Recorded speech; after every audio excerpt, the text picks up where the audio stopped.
What is up, everyone? My name is Mr. J, and today I am bringing you a Digimon deck profile. So, if you've seen on the channel, I've been taking the Olympus deck to locals. The first time I went, I got 4th place at locals, and then I did some changes, and I managed to get 1st place the second time around. Now, the 1st place matches are on the channel. Unfortunately, the first locals tourney is on the channel, but the second run where I got 1st place is not on the channel because I was recording other videos. So I will leave the evidence on the board here, but there were 12 people, 4 rounds, and round 1 was versus Sylphiamon Turbo, kind of scary. Round 2 was versus Hadesmon, very sticky deck. Round 3, Hoodymon still being in the meta is kind of crazy, but yeah, Hoodymon's still pretty good. And that one I managed to beat out, so I got it versus Hoody, and then round 4 was versus Machinedramon, which I can't believe Machinedramon's still good all these sets later, but I'm pretty sure he was running pretty much the old build, but with the EX9 support, and it was scary. But we managed to get it 1st place, baby. So keep in mind with this deck profile, I am not running Miracle Maruki, I am not running level 5s, so yeah, this would work for me. Like I said, I didn't do so well first time around. Well, 4th place is not bad. 4th place is not bad, but managed to get 1st place. So here's my deck list. For our eggs, just 4 Wanyamon. Even to start off, man, sometimes I feel like switching it to the Gomamon egg that lets you unsuspend by paying 1 memory, but the draw does come up sometimes. I will say it comes up like half the time, right? Sometimes I promote the rookie and I will never get the draw, but yeah, it's there. 4 Wanya. And move the eggs to the side. For our rookies, all right, no glare, kind of a glare. We have 4 Elecmon, 4 Tapirmon, 4 Goma, and then 1 copy of Patamon. So for our rookies, yeah, I really like a high rookie count. So 13 rookies, can you believe that's high? But 4 Elecmon, 4 Tapirmon, 4 Gomamon, 1 Pata. The Pata was a last minute addition, and that was because before I ran 12 first tourney run, but I really needed to see the other, like just a rookie in the back, right? Because I like evoing this in the back and then hard playing one of the other ones. The Elecmon is technically the best because it searches you everything else in the deck, since they're all Iliad, right? So it searches top 3, you get 1 Iliad and then 1 TS. So it adds everything in the deck. I think the only thing that's not an Iliad is like the Asuna, Shiroki, or Shiroko in the deck, but everything else is fair game, right? So Elecmon's the best, even though the inheritable doesn't come up till the end. But honestly, you can screw your opponent over because the one attacking, you add the top card and then you recover 1. Even if you have 0 security, you still recover. So it's one of the best inheritables. It's just that it comes up mid to late game, right? Tapirmon, suspend one of your opponent's Digimon sometimes comes up. But I like the search because you can search the Gatomons in the deck and then any Shaman, right? He searches Beast, Animal, or Sovereign other than Sea Animal. But he does search Shaman, so he searches the big boys. Same thing with the Gomamon. He searches the blue cards, basically. But again, he searches the Shamans, and he searches a TS card. The inheritable does come up sometimes. The Gomamon's growing on me, honestly. 4 Gomamon, the draw 1 inheritable, only if you have 7 or less cards. Does tend to come up if you open him. You usually want him in the back or the pad in the back. All right, moving on to the champs. So we have 4 copies of Aegiomon and then 4 copies of Gatomon. That's it for my champs. So this kind of changed a lot from my first iteration of the deck. Before, I was definitely running 4 Aegiomon, and then I was split with 2 Gato and 2 of the Garurumon. And you know, one of my friends was looking at this deck this deck list, and he was like, "Oh, bro, you're not running the Garurumon? Like, that's crazy. Dude's like the best one." Look, man, in my play testing, I like the Gato because the Gatomon is the best call or the best summon off the Minervamon. Since Minervamon on play will de-digivolve by how many other Digimon you control. And then the Gatomon does minus 3k, so you can de-digivolve back to a rookie and then pop something, which is really nice. I like the removal. Honestly, sometimes when I wouldn't see the Gato, I would get very frustrated in the tourney. I think Gato honestly is a mandatory 4 of. And then the Garurumon, maybe maybe a 1 or 2 of, honestly. I think the Tapirmon kind of does the same thing with the Inheritable.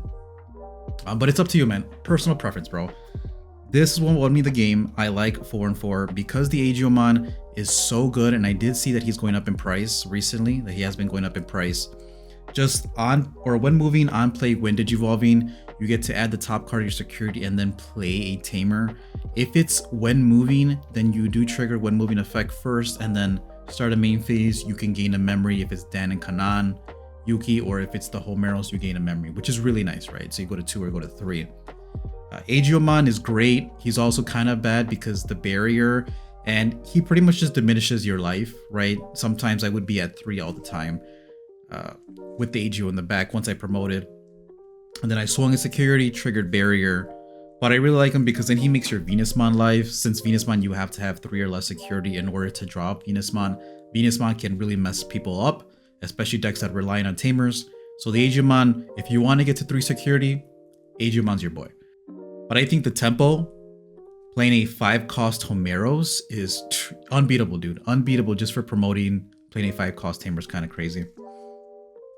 For our Megas, we are running into 4 Minerva,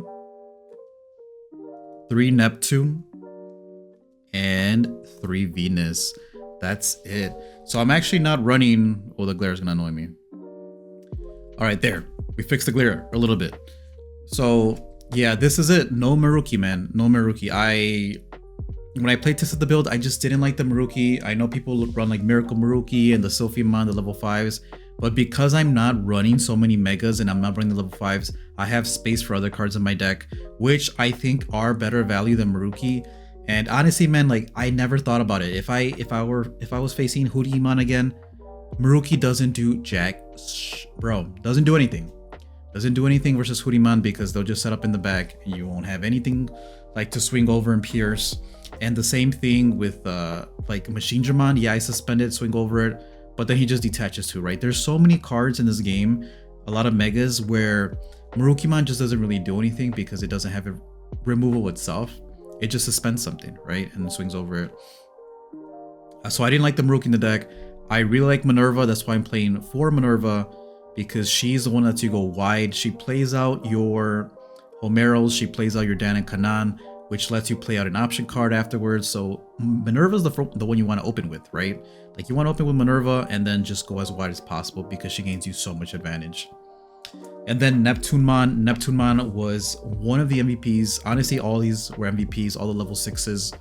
Because Neptunemon, if your opponent has 2 or more Digimon, you can summon it for a reduced cost. So all these can pretty much be summoned for 7. And I like it because it bottom decks the Digimon, not returns or not deletes. So that's really good. And even versus Beelzemon, versus random stuff where you don't want them in the trash, just bottom deck them. And then you can kind of catch your opponent off guard if they have the same level sources on the field. Because I think at some point, yeah, all their monsters had like 1 source, so I bottom deck all their monsters. And monsters is like Yu-Gi-Oh! But you guys know what I'm saying. I think Neptunemon is so good, and the protection it offers, obviously all turns when this Digimon suspends, it may unsuspend. The other thing is if any of your TS Digimon will leave the battle area other than by your effects, then you can suspend. Well, actually, no, hold on. When any of your TS, Aqua, or Sea Animal in other traits would leave the battle area by your opponent's effects, you may suspend this Digimon so they don't leave. That's very important because it's by your opponent's effects, which means they can still swing over you, right? And you won't be able to save them with the Neptune effect. But you can save them twice, which is really good, right? Like maybe they hit you with a Crimson Blaze, you suspend Neptune, Neptune unsuspends, and I don't know, they hit you with another Crimson Blaze, just suspend Neptune again. He's so good for protecting your whiteboards that I really like him. He also protects the other Megas, which is nice. And then the Venusmon, in my first run with the deck, I actually ran her at 1 copy, which is kind of insane, but I really like her. So 1 copy was just too little, At 3 copies, she can stun Tamers. I do think honestly she's kind of mid on her own. Like once she's on the board, she doesn't really do anything other than stun your opponent for that one turn. But if you have Homeros on the field, then you can just, if your Venus lives, every single turn you can stun your opponent. And it gets just crazy because if you have multiple Homeros, you can stun like 4 Tamers or 4 Tamers in Digimon. It's just kind of crazy because it trashes all the Digivolution cards, which did come up versus Machinedramon, of one of their Digimon. Very important, not both, one of their Digimon. Then until the end of your opponent's turn, 2 of the Digimon or Tamers can suspend or activate when Digivolving effects. So it doesn't protect from when attacking effects, but it kind of does because you can't suspend, right? So there's not going to be any when attacking effects. And Venusmon, honestly, one of the MVPs. Neptune and Venus kind of won me the game, the finals match versus Machinedramon, because I just hard dropped both of them and it was very difficult for my opponent to get over it. Now the all turns once per turn, when any of your TS trait Digimon would leave the battle area other than by your effects, by placing one of their Digimon with no Digivolution cards at the bottom security card stack, they don't leave. Now what's important about Venusmon is it's only once per turn, very sad, but it does protect against battle, right? So you could swing Venus into security, and if it were to die in battle, it's kind of like the Commandramon effect or the High Commandramon inheritable, where you can just, you know, save it via battle, which is kind of crazy. I had to reread it, but it does protect versus battle. And it doesn't have to be your opponent's Digimon that you tuck under security. It can be your own security, your own Digimon. So that means you can essentially recover +1, right? If you need it, which did help versus Hoodimon. Honestly, it was really good. Well, let's move on to the Tamers. So for the Tamers, I am running 4 copies of Homeros and 3 copies of Dan and Kanan Yuki, and then 3 Asuna Shiroki. So these are my Tamers. Homeros as a 4 of. I honestly picked it up on release day, and sometimes I don't see Homeros, and I think, would this deck work without Homeros? I don't know. I don't think you can drop copies of this card, because the whole point of this build is to kind of like splash out your level 6s and then abuse their on play when Digivolving effects with the Homeros. So Homeros is gain 1 memory start of your main phase. Then if you have 5 or more memories, suspend this Tamer and draw 1 card. Sometimes you actually want the draw, but you can actually order these so that, you know, you do have 1 Homeros still locked and loaded to use the when Digivolving or on play effects at the end of turn. So all turns, all of your TS trait Digimon get 1k DP, which does come up a lot, especially versus Hootie, DP reduction. And then end of your turn, by suspending this Tamer, you may activate 1 on play or 1 Digivolving effect of 1 of your Olympos 12 trait Digimon. So like I said, it was really nice to every end of turn, just tap it, activate Neptunemon effect, tap it, spit out another body with Minerva and de-Digivolve as well, tap it, stun something with Venus. 4 for sure in this deck particular, maybe not in Miracle Maruki, but in this deck for sure. And then 3 Dan and Kanan. So when I first played this deck at locals the first time around, I had no dual Tamer, and I'll be honest with you, it's probably the most busted card in the deck, because I guess I'm behind Homeros, right? But I really like to do, like, honestly, this was second MVP of the day. I don't know. Start of your main phase, if you have 4 or less memory, gain 1 memory. So if your opponent leaves you at 3, and you want the Homeros effect, what you can do is order it the way you want it. So you could trigger Homeros first to gain a memory, then it will not suspend because now you have 4 memory, and then trigger the Dan and Kanan to suspend, and you'll gain the extra memory going to 5, keeping your Homeros effect, which is kind of cool, right? So you can order it whatever way you want, or if you want the draw, trigger Dan and Kanan first and then the Homeros. But I really like this one because of the end of turn effect. So end of turn, by suspending this Tamer, you may use 1 TS trait option card with as high or lower a use cost as your opponent's memory from your hand without paying the cost. Then one of your Digimon with the TS trait may attack. Honestly, yeah, it works well in tandem with the cards that I'm about to go over, but I think just using the option card for free at the end of the turn, what I would like to do is like usually open a rookie, and maybe if I open Dan and Kanan, I would keep it because I could Digivolve in the back. play the dual Tamer, and then the dual Tamer plays out an option card for free, which is great value. You're pretty much paying 7 memory. You're paying 4 memory for 7 memory used, basically, which I like. And then the Asuna, I do think the Asuna is way better than the Shiroko or Hiroko in this deck. So start of your turn, if you have 4 or less memory, by returning this Tamer to the bottom of the deck, you may play 1 Asuna or 1 level 4 or lower Digimon card with the TS trait, or 3 Musketeers in the text from your trash without paying the cost. And then on play, by trashing 1 card with 3 Musketeers or TS trait, draw 1 card, draw 2 cards. It's really good for the start of turn effect to just trash, to pick something out from the trash, the level 4s or level 3s. And most of the time I will swing the rookie and then just bring it back with the Asuna. I don't know how I feel about it. I think I could probably cut it down to 2 and be okay with it so I can make room for other stuff. But I do think this is better than the Hiroko because sometimes your hand will not be that big, especially early game, your hand won't be that big. And getting stuff from your trash is way better than using resources from your hand. Dude, I'm using a lot of Yu-Gi-Oh terms today. But I like the Asuna over the Hiroko for sure. Like I said, you could probably cut her down, and I think I'm going to do that for the EX11 update. But moving on to the options, we run 4 copies of the In-Between Theater, 3 copies of Central Town Throne Room, and then 2 copies of the Abyss Sanctuary. So there was a list I saw, I don't know if it was somewhere in the OCG, but I saw they were running not 4 but 6 copies of the 3 cost option cards, and honestly I can see why they're really busted. 3rd MVP of the day for sure, at least versus the Machinedramon matchup. The In-Between Theater, like I said, it's kind of like the memory boost for the deck, and a lot of the times if I open Dan, Kanan plus In-Between Theater and a rookie, you keep that hand 100%, because like I said, you get to play the rookie in the back, or Evo the rookie in the back, play out Dan and Kanan, end of turn, tap Dan and Kanan, because you definitely give your opponent 3 or more memory, and play out the In-Between Theater for free, get another search, right? That's probably the best opening, honestly. And then the last 2 options, I did not have these at the beginning or my first tourney run. I really like the Central Town Throne Room.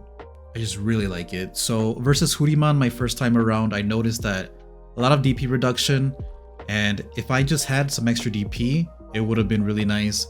The Central Town Throne Room, all turns gives your TS trait Digimon plus 2k.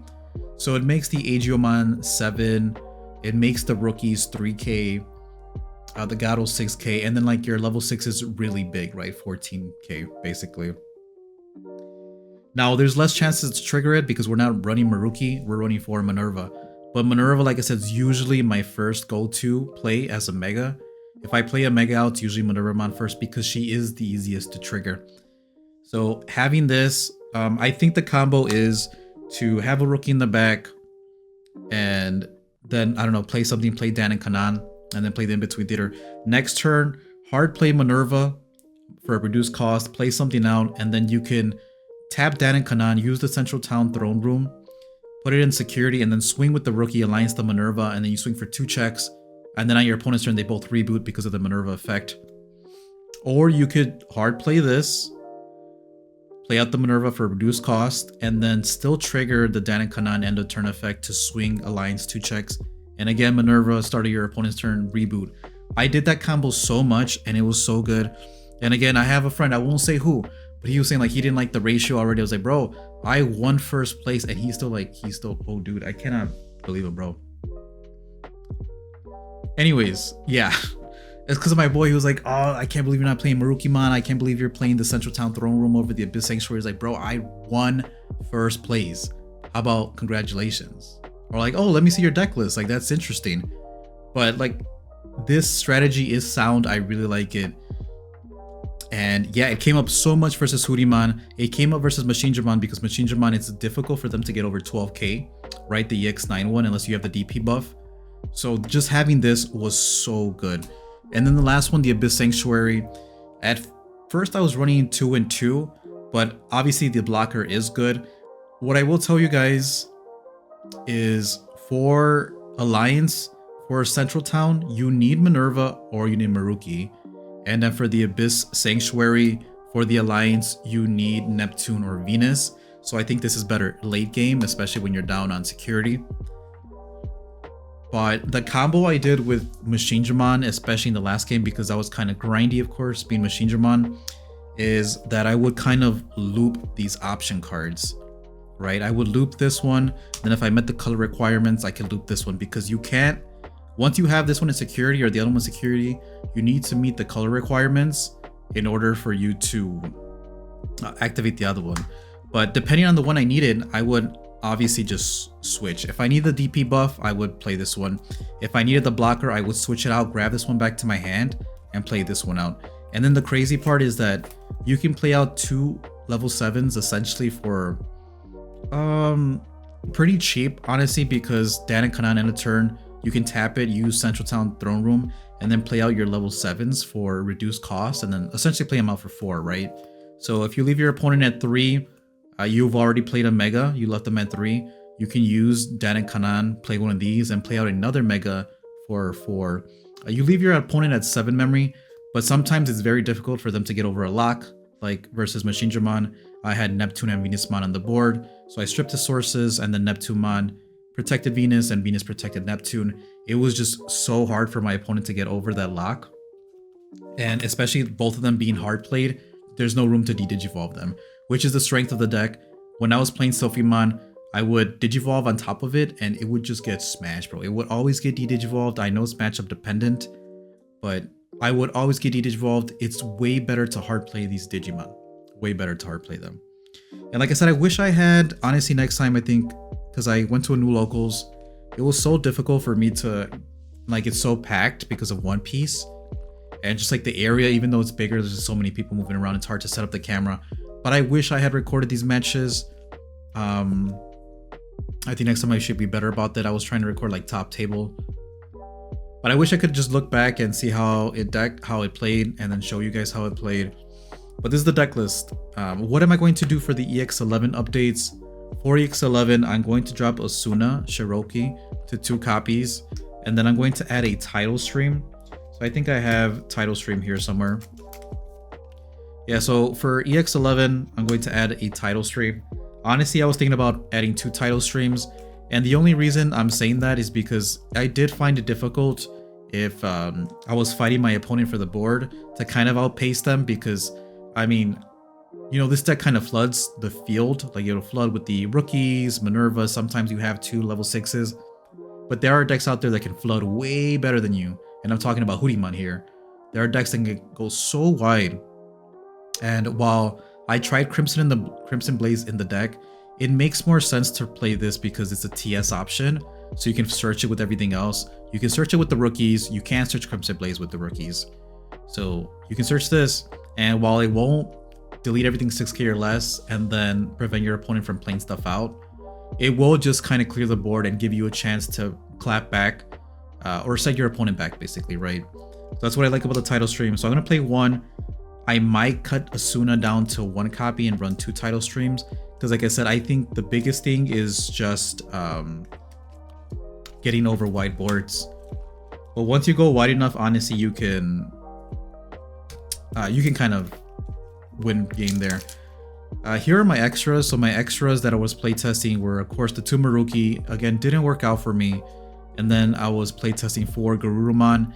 But then I noticed, you know what? Gatomon's way better. Like I said, it's the best Digimon to call off the Minerva on play. And then on deletion, Minerva triggers again, right? So she'll de-digivolve, or you play out the Gato, de-digivolve the Minerva effect to finish it off. And then Gatomon minus 3k, which did come up a lot to just get rid of big boss monsters, because a lot of stuff still doesn't have de-digivolve protection. So like I said, playing the Gato off the Minerva, dude, oh, peanut butter and jelly, man. So good. And then my other stuff that I was testing out, I was testing out 4 Dan and Kanan. I was testing out a couple more of the Sanctuary, and then another title stream. I was running at some point 6 of the option cards, but it was just a little too clunky. I kind of just only want to see 1, and then once you see 2 in the game, you're pretty much set. So it's up to you. Like I said, you could cut Asuna and play another Abyss Sanctuary if you want the blocker. And yeah, I do like the Asuna though, because sometimes it's just an extra starter card. Basically, like you trash something and then you draw 2 cards, which sometimes you do brick, and I'm kind of worried. At least for me, I'm worried about touching the consistency of the deck. What I do with my builds usually, and if you want to like just get better in Digimon in general, it's nice to show off like one round and, you know, high roll your opponent. But if you want to like be at top tables and, you know, be top 4, you have to make your deck as consistent as possible. And that was like the whole point of this, is just to make it as consistent as possible. Cut out the level 5s, cut out the Gurumon, cut out the Marukis pretty much, and then just like add Asunas, add the Dan and Kanan so I can play out the option cards for free, add an extra Minerva, add an extra rookie, and that kind of helped me so that I didn't brick during the tournament. And yeah, 4 rounds, I didn't brick once, luckily, and this was what I got. Like I said, for EX11, I'm probably going to test out cutting the Asuna, even though I don't want to touch the consistency of the deck, so I'll probably just cut 1 of the Asuna. But that was the deck profile, guys. Let me know what you guys think in the comment section down below, and yeah. Alright, so I didn't plan to do this, but I'm going to do a mini combo section just to show you kind of like the basics if you guys are planning to get this deck. So my first turn, usually what I would like to do is obviously hatch. I would Digivolve in the back, draw a card, and then ideally I would play Dan and Kanan, leaving my opponent at 4, and that would allow me to end of turn, tap Dan and Kanan to play out the option card for free, and then search top 3, and there you go. Like, you're set. This one's going to set you to 2 next turn, and then you're going to be able to use the in-between theater if you need it to choke your opponent. So let's just say after that your opponent plays a rookie, and then maybe plays a training. That's okay. You can promote your Digimon. Dan and Kanan gains you a memory. If you want, you can pop the option card here. It's up to you if you don't want to give your opponent too much. But usually I would be fine with waiting on the option card so that I can use it later on different megas. It's kind of dirty. Okay, so I would just hard play Minerva, give your opponent 5. Minerva effect to hard play Homeros. That's like opening hand, right? You can draw off the Wanya, which I would forget to draw off the Wanya.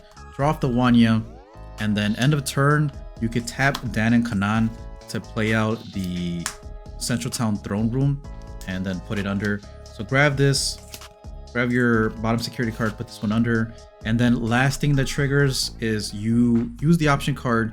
This is there already, and now you can go ahead and attack Alliance for 2 checks, right? Alliance 2 checks, maybe hit like double Gato here, and then start of your turn or your opponent's turn, you reboot, right? So there you go. You gave your opponent quite a bit of memory. The other scenario this comes up in is if you were playing Title Stream, right? Here, since your opponent, you gave your opponent 5, you could Title Stream, put this under, and then you blow up or you return all lowest level, and then you can go ahead swing Alliance with this guy for 2 checks and then bounce something else, which is really nice. If you didn't want to give your opponent too much memory, obviously you just pop this and then you leave your opponent at 3. Let's move on to the next combo. Alright, next combo. Let's just say you are going first in this situation. You can go ahead, hatch the Wanya, Digivolve Elec in the back, draw for Evo, and then Digivolve Aegiomon in the back, draw for Evo. And so we're going to go ahead and pass turn here, obviously. Let's just say your opponent leaves you at 1, plays a rookie. You can go ahead, promote the Aegiomon when moving, grab top card, and then you can play whatever Tamer you want. So obviously, ideally, if you opened Aegio and a rookie, you would keep it, especially if you saw a Tamer in your opening hand. So at this point, it doesn't matter which Tamer you play out, just play one of the Tamers. Then start a main phase will start, so you get to gain a memory off the Homeros or gain a memory off the Dan and Kanan. And it's up to you. Like I said, either of these work. Let's try out the Dan and Kanan first. Again, opening ideal scenario is to play the Minerva, right? So hard play Minerva, give your opponent 5. Again, if you have the Central Town Throne Room, I would use it now, and that way you can Alliance in a turn. But if you don't have the option card, you could just swing, right? Don't forget to draw off the Wanya,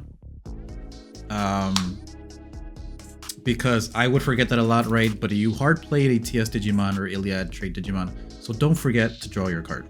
All right, and then just reboot. Obviously, whatever option card you have with Dan and Kanan, you could use it. Alternatively, if you have Homeros, you could trigger Homeros. I actually forgot to trigger the Minerva effect. So Minerva on play, you could play a Tamer, or you could play an option. So again, let's just say you hard play Minerva, and then Minerva effect, maybe play out like a Gatomon. And then her effect would trigger first, so you Digivolve by 3, 1, 2, 3, back down to a level 3, and then Gatomon minus 3k, and then the stack is gone, right? So it's really good, again, and the next turn, again, you're threatening a lot of damage. Not as much damage as if you had the option card, which is kind of, I don't know, bro, now that I'm talking about it, I kind of want to bump it up to 3 and 3, because I really want to see it, or maybe 4 and 2, and have 4 Central Town Throne Room. But another basic combo, the Aegiomon usually ends up living. So yeah, let's go next combo. All right, next combo. So we're gonna promote here. All right, let's just say you have a Dan and Kanan out for whatever reason. You're getting a memory. You can use the Aegiomon effect to grab the top card of security, and then obviously play out another Tamer. So play out Homeros. You're at 0 security, but in this case, like I said, the Elecmon has one of the best inheritables because you get to recover +1. So you can attack. You may add the top card, and then you recover 1, right, from your deck. So just recover 1. A free recovery is really good, but I want to show you guys what I mean by alternating these 2 option cards that I have here. So let's just say, depending on what you had in your hand, I'm thinking here. So a lot of the times I would be set up with like a Minerva and some type of protection, like a Neptunemon. And that's also because, like I said, what you could do is, let me do the damn thing. So let's just say you're at 4, you play out the Minerva, and then Minerva effect on play to play something else out, then end of turn will trigger, of course. But what's very important is that you trigger the Dan and Kanan here to play out the Central Town Throne Room. That'll put it here, right? If you're at 0 security, you essentially recovered +1, which is really good. And then Central Town will let you play something out for reduced cost. So for -4, your opponent probably has 2 or more Digimon. Play this out, right? Give your opponent 7. You gave your opponent quite a bit of memory at 7, but Minervamon will trigger, right? So Minervamon should have played a body out off her own effect. The Dan and Kanan played out the Central Town Throne Room, and then played out the Neptunemon for free. And then end of turn, you can tap the Homeros to activate another on-play or Wind Digivolving effect, whichever one you want. So Minerva will go even wider, or you can use the Neptune to bottom deck something else. And this is really hard board for your opponent to break. Not to mention, Dan and Kanan end of turn does let you attack, so you can go ahead and swing at security in the Alliance 2 checks. Obviously, you have to order it a certain way to do that, right? I would do Homeros effect first to activate the on player Wind Digivolving effect, and then Dan and Kanan to bottom deck. To swing. But this came up a lot, and then next turn, like versus Machinedramon, even though I was giving them so much memory, like he would pop this, pop the Gato, and then he would put me back at like 1 secured, 1 memory, go to 2, go to 3. And again, if he managed to get rid of this, the security effect is to play a level 4 lower Digimon. Just play out a Gatomon or play out an Aegiomon, up to you. But a lot of times what I was doing at the end of the turn is I just like legit was cycling this through, dude. Like I was, okay, play this, play something else from my hand, usually a rookie, right? And then again, play another rookie out, most likely to go as wide as possible. And then Dan and Kanan, end of turn, grab this back to my hand, put the blue one in. The blue one effect again triggers, so you can play another rookie for pretty cheap. And sometimes you can play the Gato, but it's reduced by 3, so you have to pay a little bit more memory for this. And that's fine, dude. And you went as wide as possible. You gave your blue and yellow Digimon blocker. The Minerva's giving blocker. Neptune's giving, Neptune obviously is blue, so it gives blocker. And yeah, it was just kind of crazy, dude. It was kind of crazy to, in the tourney, just kind of like, obviously, if I was at 0 security, recover 1. If I wanted the blocker, put the blocker 1. If I wanted the DP buff, put the DP buff. And all you need is to meet the color requirements. So say if you didn't have Neptunemon, then you just needed a Gomamon on the field. because now you have green and blue, which means that you can cycle through the option cards at will, whatever you want to use. And I think 5 is great. I want to test 6 copies, but I don't want to risk bricking. But that was like my mini combo, or like whatever theory guide here. I don't know what to call it. Anyways, if you guys enjoyed the video, make sure to hit that like button, subscribe if you're not already subscribed. My name is Mr. J. Thank you all for watching, and I'll see you all next time.